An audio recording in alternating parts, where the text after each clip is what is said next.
So next is visualizing the clouds using the AWS. So far we have discussed the fundamental idea of the cloud, what actually the cloud is. But now we will try to have a feel that how actually we can move to the clouds.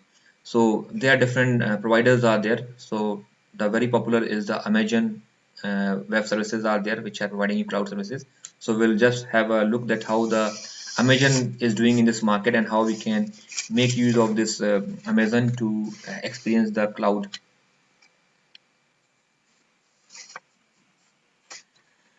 Okay, so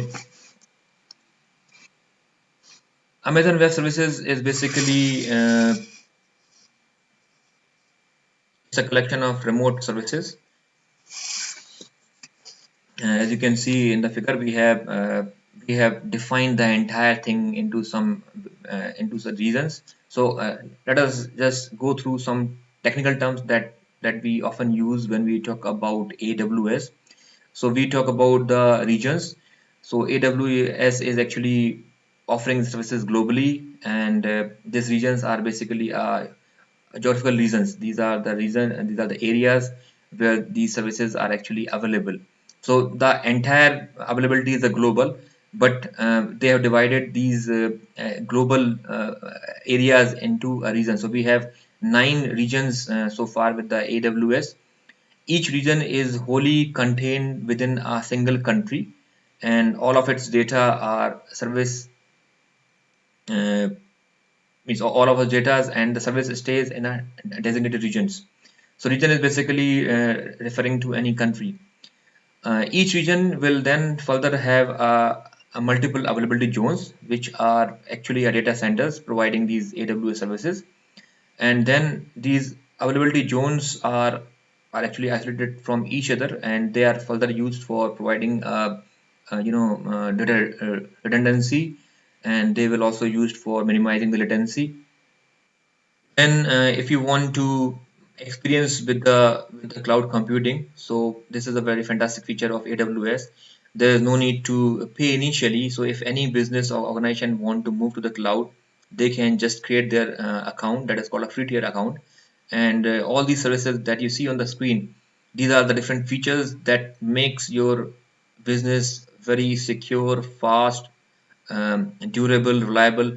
So these are different services are there which are provided by the Amazon. So you just make a free tier account and you can use all the services to have a feel and check if it is suitable for you or not.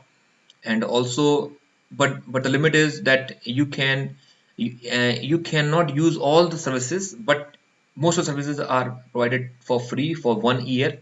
So you can just go through the documentation, you just check what are the services which are free and just practice on it. So it is very good for the business organization who want to move to the cloud, and also it is very good and very much used for by the students, by the technical persons who actually want to have an experience of this cloud computing, and who's those who are preparing for getting the certification of this examination. So you can just go to the website, you can make an account, you can start deploying the application, you can just go to the documentation and see what it offers, what it not offers, what are the limitations. And it also provides many tutorials to prepare for many examination. So the very fundamental exam is the cloud practitioner exam, um, uh, where you can start with to have an experience in the cloud computing. So then we see that what the AWS is actually offering. So there are huge offerings are there with the AWS, and that makes it very popular. So we'll go with one by one. So the very first is low ongoing cost, which means that pay as you go pricing with no upfront expenses or long-term commitment.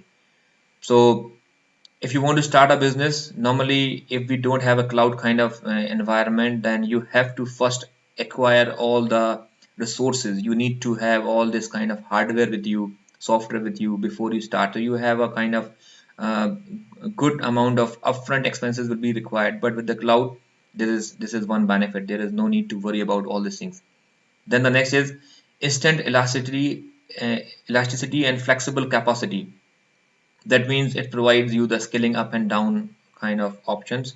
It eliminates guessing on your infrastructure's capacity needs. So there is no need to make a prediction that when you start your business, what is your volume of your customer, because uh, you need to have this kind of information with you, that what will be the volume of customers, how many kind of requests you will be getting. Based on that, you will purchase your hardware, and you can make all that necessary arrangement so that you can fulfill all the request of the customer. So unless you know the customer volume, you cannot start with initial investment in the hardware. So for this, there are a lot of kind of analysis is required. It takes a lot of time, a lot of effort. But with the cloud, there is no need to do this kind of effort, because you are only paying for what you are using. If there are a huge volume of customers at any point of time, automatically the provider will provide you a lot of kind of that much infrastructure, the resources provided to you. And if there is a very low volume, there is a very less traffic for your application, then also there is no need. It doesn't mean that your resources are going wasted, but again, you are only paying for what your customer is using the resources online on the cloud. Then the next is speed and agility. So it basically allows us to develop and deploy the application faster.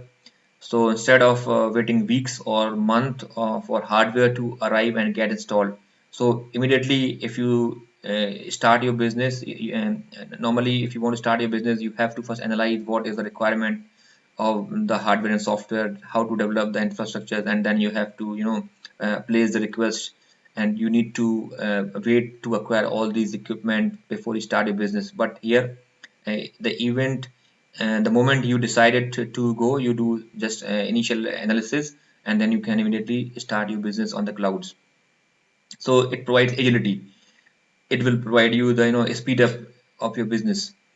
Apps not ops, this is again a very fantastic thing that offered by the AWS. So you need to focus on the projects. It will let you shift resources away from the data center investment and operation, you can say, and move you into the innovative new projects. That means you need to only think about the applications, that how the application is going to perform. You are not you need not to worry about the kind of operational issues, that how the things will be getting operational, so that the client or the customer can make use of application, because everything will be available there. And there are very fantastic resources available on the cloud. You can simply means means use it, pay for it, and immediately you can install it, and then it will be available for you. So there's no need to configure it. There's not much effort required to configure your resources to be make usable by the customer. You just pay for it, and it will be ready-made configurable to you, and the customers can start working on it.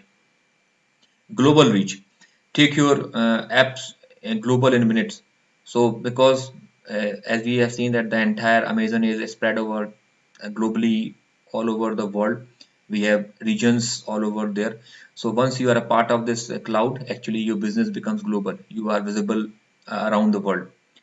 Open and flexible, it will allow you to choose the development platform or programming model that makes the most sense for your business. It is also very flexible. Means it is not like just a whatever is available there, you have to bound and use uh, with their kind of structure. There is a lot of flexibility is there. So you are fully independent to customized in whatever way you want to use resources. It is secure. Secure means it allows your application to take advantage of the multiple layers of operational and physical security in the data centers. So definitely, as I said, that there's a responsibility and of the cloud. It is fully responsibility of the provider to take care of your application. But inside you have to take care, because inside is a kind of logical issues are there. You need to you need to decide that who will be going to use your data, and what kind of data they can see, how much data they can see, up to how much data will be available. So these are all the kind of logical things that is concerned with the business. So you are responsible for this part, but otherwise the responsibility of the infrastructures, doing the patching, maintaining, everything will be taken care by the cloud. So it will ensure the integrity and the security of your data. Then you can see, if you look to the universe of AWS, that how the things are there. So we have seen that the three different models are there: AAS, PaaS, and IaaS. So yes, definitely you can see all the three things are there available in the AWS as well, and you can manage all the three things by having one account. So you will be having one interface that will help you to deal with all kind of implementation of this cloud computing. So you will get one interface once you have become the account, once you have an account with the cloud, and you're allowed to access your resources with three different form. You can access your resources by using a console. You just log into your account, and you can use whatever the resources are available to you. You can even access with the help of these SDKs. You can embed these kind of uh, many libraries are available there. You can embed it in the library into your program, and you are allowed to access any of the resources which are there in the cloud. You can even, if you are comfortable or you want to access using a command line interface, then that is also possible. You are giving a provision that you can manage the entire cloud using the command line. Then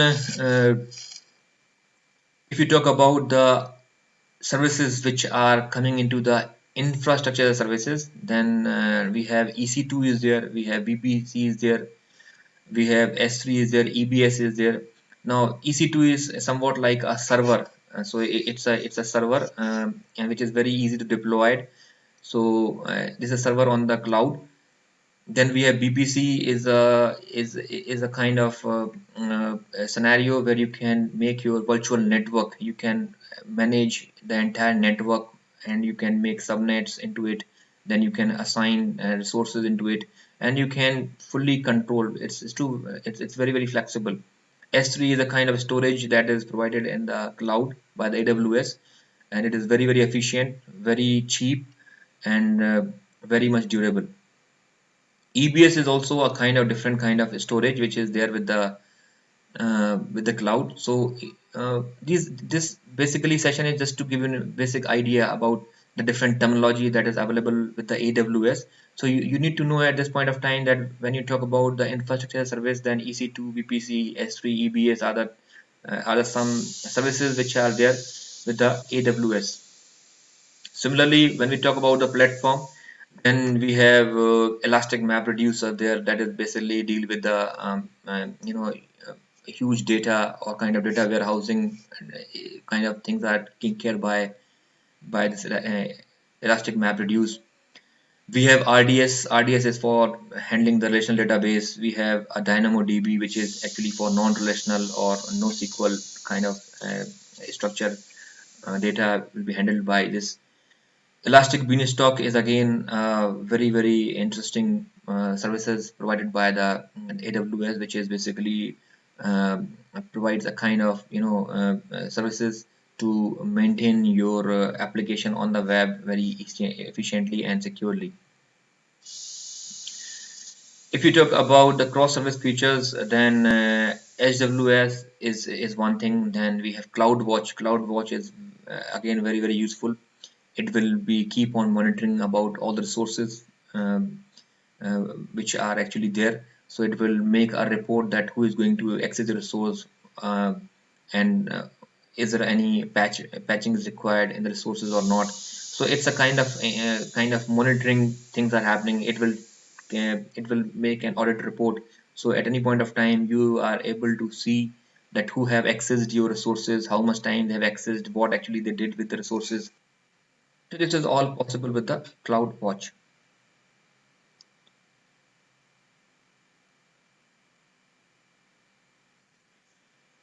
Uh, Next is cloud economics. Now, this is very, very important to understand, because if you want to move onto the clouds, you need to understand that how this entire economics work, how the entire costing works with the AWS. So that's all for this lecture, and we'll see more in AWS in the later classes. Bye for now.